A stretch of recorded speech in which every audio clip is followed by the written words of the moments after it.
Yo guys, what's good? We are back and it is Tuesday trading breakdown right now. If you guys are new, hit that subscribe, hit that like, and I'm just going to tell you guys what I saw during this trade, which unfortunately took me out. I cut my loss and it just backfired on me. Remember how I said, guys, how cutting your losses could also result in you missing on wins? This is one of the clear examples that happened. So I'm gonna quickly show you guys what happened during this time and how I essentially lost and missed out on probably a few $100s right here.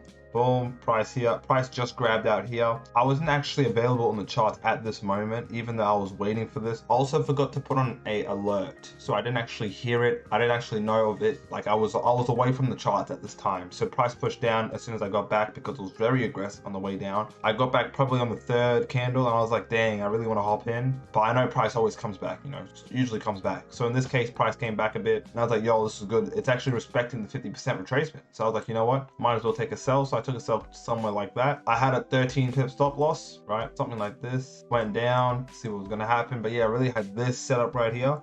But price instead of what it's doing right now, because it looked like it was actually respecting it and all that, but no, price actually just went to the upside. So I was like, yo, I don't think price is actually going to go further than the previous high it's made, because my original conclusion was London sessions most of the time, price doesn't grab liquidity and push to the downside. But that's what I thought. I didn't know. So it was more like this, probably 8 pips. Something like that. Yeah, something like this. So price essentially pushed up, took me out, pushed up a bit more, you know, did its funny thing, which what I didn't actually realize in this case was price was a range. And I understand the meaning of the range now. It's if price doesn't make a high or a low, it is now considered a range. So in this case, price right here did not make a high or a low in this situation. It just stayed there, respected the support and pushed to the upside and grabbed the liquidity. Not just once, but twice. So this is where I could have probably entered in again, but it's not part of my strategy. So in this case, I should have probably, knowing that it's a range, should have actually kept my stop loss the same. Because if I did, look what would have happened. If I would have kept my stop loss at 13.2, 13.1, I would have still been in this trade and I would have catched this bitch all the way down. I'm actually becoming less hateful. I ain't gonna lie, I'm becoming less hateful, guys, because I'm realizing that I'm getting closer, you know? So in this case, it was unfortunate here. I was at least waiting for price to hit the monthly open price, but I didn't want to go that far up. And if you see on the 4-hour how it's looking is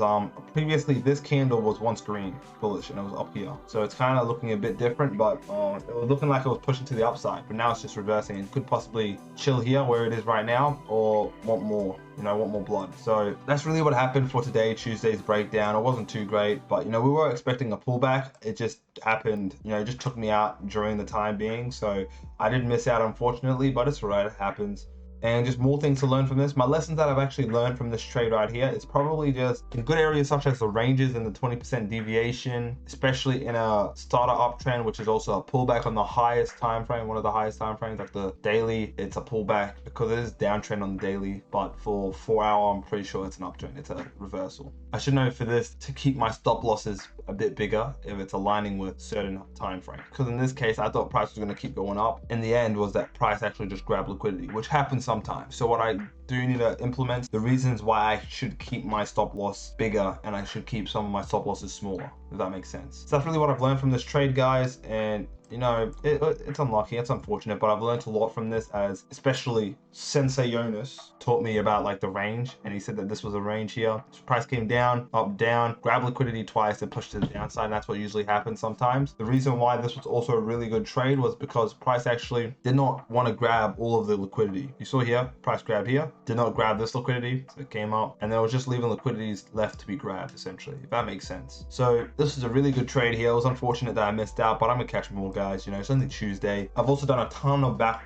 testing, and I've realized in my back testing that Fridays are my strong days. You know, it's just Tuesdays are, you're building up there. I'm also decreasing how much I'm using in each trade. So this trade I only spent like, I think it was $90, but I cut it in half, so it was 56. I saved like probably 30 bucks, something like that, 34 bucks. So that's really what happened, guys. Nothing too much, nothing too special, just a few lessons I need to tweak to learn. So when I'm in good trades, I'm in good trades, and when I'm in bad trades, I'm out of bad trades. You know, I'm not holding for too long and I'm holding the good ones. That's really it, guys. If you guys like this, if you guys want to support my ass, hit that subscribe, hit that like button, because price is a bitch right now. Price was disrespectful to me right now. It did me dirty, so y'all can show me some love. Subscribe. Peace.